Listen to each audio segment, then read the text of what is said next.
Welcome to this explainer. Okay, tell me if this sounds familiar. You look at a medical scan, and it just looks like a piece of modern art, right? Just this chaotic, blurry blend of shadows and light. Well, today, we are going to change that entirely. We are going to treat reading a chest x ray exactly like acquiring a medical detective's superpower. By the end of our time together, those cloudy gray images are going to transform into a precise, perfectly readable map of the human body, filled with clues just waiting to be uncovered. Okay, let's dive right into this. Here is our roadmap for today. We're going to cover 1. The science of shadows. 2. Getting the perfect angle. 3. Image quality control. 4. The diagnostic alphabet. And finally 5. Spotting hidden abnormalities. Section 1. The science of shadows. So before a detective can actually interpret the clues, they absolutely have to understand the physics of the world they're working in. Think about it for a second.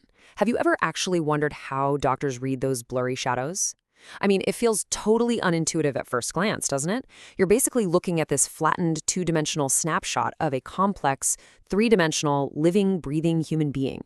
To decode it, we first have to understand what creates those crazy contrasting shades of black, white, and gray in the first place. At its core, an X-ray is just a painless, non-invasive diagnostic test. It uses electromagnetic waves and ionizing radiation to literally look inside you. And the setup is actually remarkably simple. Basically, the patient's body is placed directly between a machine that shoots out X-ray beams and a plate that captures the image, either digitally or on old-school film. The machine fires the radiation, and that plate just catches whatever manages to make it all the way through the body. So here's the absolute crucial point. Different tissues in our bodies absorb that radiation in completely different ways. Dense materials, like your bones, they have really high absorption. They literally block the X-rays from hitting the plate, which is exactly why they show up bright white. Now, on the complete opposite end of the spectrum, air has extremely low absorption. It lets those X-rays pass right on through, giving us a pitch black image. And all the other stuff, your muscle, fluid, organs, they just sit right there in the gray middle. Section 2. Getting the perfect angle. Any good detective knows that where you stand totally changes what you see, right? Well, in radiology, the direction that X-ray beam travels through the patient fundamentally alters the evidence we get. We've got two main frontal views: posterior anterior, or PA, and anterior posterior, or AP. Now, PA is the absolute gold standard. For a PA film, the X-ray beams hit the posterior, the back, first. The patient stands up, presses their chest against the film, and takes a huge deep breath. But if a patient is stuck in bed or just can't physically stand up, we have to use the AP view, where the beam hits the anterior, the front, first. But here's the catch. We have to interpret AP views with extreme caution. Why? Because the X-ray source is physically closer to the patient, and since the heart sits in the front of the chest, that AP angle magnifies the heart's shadow. It makes it look abnormally huge, even if it's perfectly healthy. So you definitely want to keep that in mind. And this brilliantly illustrates why we never, ever rely on just a frontal view. Notice how the lateral view, the side view, gives us this vital visualization of areas that are completely hidden right behind the heart and the diaphragm on the frontal film. Honestly, without it, you could entirely miss something major, like a lung collapse or consolidation in the right middle lobe, simply because that frontal X-ray beam just couldn't catch the right angle. Section 3. Image quality control. Okay, so before any investigator starts analyzing a crime scene, they have to guarantee the scene hasn't been tampered with. Because if the baseline data is flawed, your diagnosis is going to be flawed too. We make sure the evidence is pristine by using what we call the IRP quality check: inspiration, rotation, and penetration. First up, inspiration.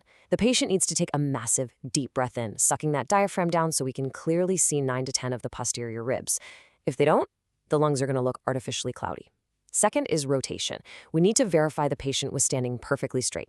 We do this by checking if the spinous process, those little bumps down the middle of the vertebrae, are exactly centered right between the medial ends of the clavicles, the collarbones. Finally, penetration. The X-ray exposure is just perfect if you can barely, and I mean just faintly, see the thoracic spine and the spaces between the ribs right through the shadow of the heart. Section 4. The diagnostic alphabet. All right, we've laid all the groundwork. Now it's time to unlock the actual system that medical professionals use every single day to methodically scan for disease, ensuring they don't miss a single detail. This A through H checklist is basically our ultimate magnifying glass. By moving step by step from airway all the way down to hardware, we make sure our eyes scan literally every single inch of the film. It's totally crucial because it stops us from getting distracted by one really obvious abnormality and completely missing a secondary, potentially deadlier hidden clue. So let's put A and B into practice right now. A stands for airway. We're looking to confirm that the trachea is perfectly midline. If it's pushed away or pulled toward one side, it's a huge red flag indicating severe pressure issues like a collapsed lung. We also check the carina. That's the exact spot where the trachea splits, and we're expecting an angle of somewhere between 60 to 100 degrees there. Moving on, B is for bones. Here, we meticulously trace the clavicles, the ribs, and the spine, scanning for any breaks, any dislocations, or even the jagged edges of osteoarthritic changes. Next up, we have C and D. C is cardiac. We assess the heart size using what's called the cardiothoracic ratio on a PA film. Basically, a normal heart should take up less than half the total width of the chest, sitting about 1/3 on the right side and 2/3 on the left. Okay, D is for diaphragm. And here's a really great inside medical secret for you. Your right hemodiaphragm should naturally sit about 2.5 centimeters, which is roughly 1 intercostal space higher than the left side. Why? Simply because it's resting right on top of the liver.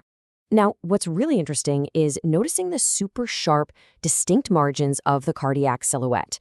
If those borders suddenly become blurry or fuzzy, it's a major red flag for fluid or infection in the lungs, right next to the heart. And if you examine the area just underneath the left side of the diaphragm, you'll see a dark patch. That is the gastric bubble in the stomach, and it perfectly confirms that we are oriented exactly on the left side of the body. To wrap up our alphabet, we look for E, which is effusion. We do this by checking the costophrenic angles. Those are the sharp little corners where the diaphragm meets the ribs. If those corners are blunted or sort of rounded off, that means fluid is pooling down there. Then F is for fields, where we scan the black space of the lungs for any white opacities or consolidations. We double-check G, that gastric bubble we just mentioned, and finally we end with H, hardware. For example, if we're in an ICU setting, we absolutely must ensure that an endotracheal tube is placed safely and precisely 3 to 4 centimeters right above the carina. Section 5. Spotting hidden abnormalities. Okay, you now have the physical rules, the quality control steps, and that entire A through H framework. So let's put your new knowledge to the ultimate test. Let's apply our C rule, remember, cardiac size, to a new scan. Just as a quick refresher, a normal heart should take up less than half of the thoracic diameter on a PA film. But here, that white shadow is completely dominating the chest cavity. It extends way, way past that 50% mark. So by simply applying our structured detective checklist, you have literally just confidently identified a super clear case of cardiomegaly, which is just the medical term for a significantly enlarged heart. Pretty cool, right? And honestly, just like that, those chaotic shadows have become a perfectly readable map. By mastering the science of absorption, making sure you demand the right angle, double-checking your image quality, and rigorously applying that A through H diagnostic alphabet, you have gained a totally powerful new perspective. So next time you encounter one of these images, you're not just going to see a blur of grays. You are going to see the intricate, hidden structures of the human body, which makes you wonder, what secrets will you decode next? Thank you so much for exploring this with us today, and definitely keep that curiosity sharp.